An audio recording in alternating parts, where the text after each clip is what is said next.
ಇದ್ದಕ್ಕಿದ್ದ ಹಾಗೆ ಆವಿನ ವಿಚಾರ ಯಾಕೆ ಬಂದೆ ಈ ಮನೇಲಿ? ಈ ಮನೆಗೂ ಹಾವುಗಳಿಗೆ ಏನು ಸಂಬಂಧ? ಇದನ್ನೆಲ್ಲ ನಿನ್ನ ತಲೆಗೆ ತುಂಬಿದ್ದು ಯಾರೇ?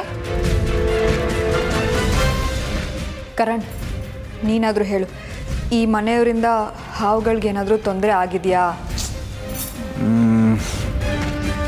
ನನಗೆ ಗೊತ್ತಿದ ಮಟ್ಟಿಗಂತೂ ಇಲ್ಲ ಮಯೂರಿ. ಹಾವುಗಳ ಬಗ್ಗೆ ನನಗೆ ಐಡಿಯಾನೂ ಇಲ್ಲ. ಇನ್ನೊಂದೆರಡು ವಾರದಲ್ಲಿ ಅಪ್ಪ ಚಿಕ್ಕಪ್ಪ ಇಬ್ಬರು ಬರ್ತಾರೆ, ಅವ್ರನ್ನೇ ಕೇಳಿ ನೋಡ್ಬೇಕಷ್ಟೆ. ಮಯೂರಿ, ಏನೇ ಇದು? ತಲೆ ಬುಡ ಇಲ್ಲದ ಪ್ರಶ್ನೆಗಳು ಕೇಳ್ತಾ ಇದೆಯಾ ನೀನು? ನೋಡು, ಅಂಥದ್ದೇನು ಈ ಮನೇಲಿ ಆಗಿಲ್ಲ. ಸುಮ್ಮನೆ ಬೇಡದಲ್ಲಿರೋ ವಿಚಾರ ಎಲ್ಲ ಎತ್ಬೇಡ ನೀನು. ಹೀಗಾಗಿರೋ ಸಮಸ್ಯೆಗಳೇ ಸಾಕು. ಹಾಗಾದರೆ ನಿಮ್ಮ ಪ್ರಕಾರ ಈ ಮನೆಯವರಿಂದ ಯಾವ ಹಾವುಗಳಿಗೂ ತೊಂದರೆ ಆಗಿಲ್ಲ ಅಂತಾಯಿತು? ಇಲ್ಲ. ಹೌದಾ ಅಜ್ಜಿ? ನೀವು ಹೇಳಿ. ಇಲ್ಲ ಅಂತ ಹೇಮ ಹೇಳಿದ್ಲು ತಾನೆ. ನೋಡು, ಅಂಥದ್ದೇನು ಈ ಮನೇಲಿ ನಡೆದಿಲ್ಲ. ಇಲ್ಲ, ನನಗೆ ನಿಮ್ಮ ಮಾತು ಮೇಲೆ ನಂಬಿಕೆ ಇಲ್ಲ. ನೀವು ಸುಳ್ಳು ಹೇಳ್ತಿದ್ದೀರಾ. ಮಯೂರಿ, ಸುಮ್ಮನೆ ಕೂಗಬೇಡಿ ಅಜ್ಜಿ. ನಿಮ್ಮ ಮುಖಗಳೇ ಹೇಳ್ತಿದೆ ನೀವು ಸುಳ್ಳು ಹೇಳ್ತಿದ್ದೀರಾ ಅಂತ. ನಿಜ ತಾನೆ?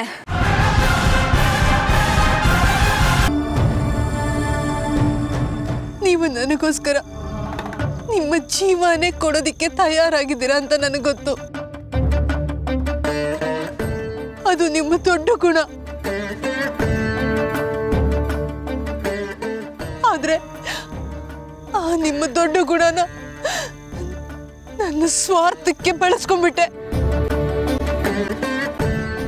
ನನ್ನ ಪಾಪಿ. ನನ್ನ ಕೈಯಾರನೆ ನಿಮ್ಮನ್ನ ಕೊಂದಾಕ್ಬಿಟ್ಟೆ ಅನ್ನಿಸ್ತಾ ಇದೆ. ನನ್ನಂತ ಸ್ವಾರ್ಥಿ, ನನ್ನಂತ ಪಾಪಿ ಯಾರು ಇರೋದಕ್ಕೆ ಸಾಧ್ಯನೇ ಇಲ್ಲ. ನಿಮ್ಮನ್ನ ಉಳಿಸ್ಕೊಳ್ಳೋದಕ್ಕೆ ಚಿನ್ನದಂತ ಅವಕಾಶ ಇದ್ರು ಅದನ್ನು ಉಪಯೋಗಿಸ್ಕೊಳ್ದೆ ನನ್ನ ಮೇಲಿಟ್ಟಿದ್ದ ನಂಬಿಕೆಗೆ ದ್ರೋಹ ಬಗದ್ಬಿಟ್ಟೆ. ನಾನು ಪಾಪಿ.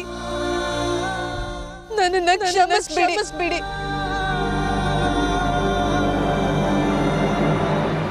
ನನ್ನನ್ನ ಕ್ಷಮಿಸ್ಬಿಡಿ.